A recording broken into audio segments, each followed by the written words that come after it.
ඉස්සර දවසක උදෑසනක ඔබ මානලවන්න ඇති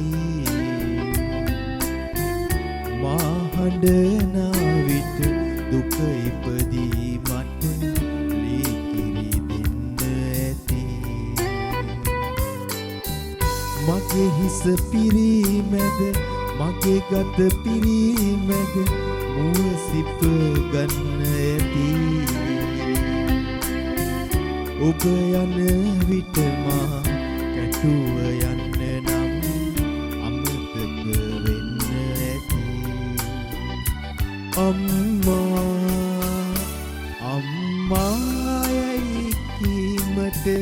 කෙනෙක් නොමැත සොයමි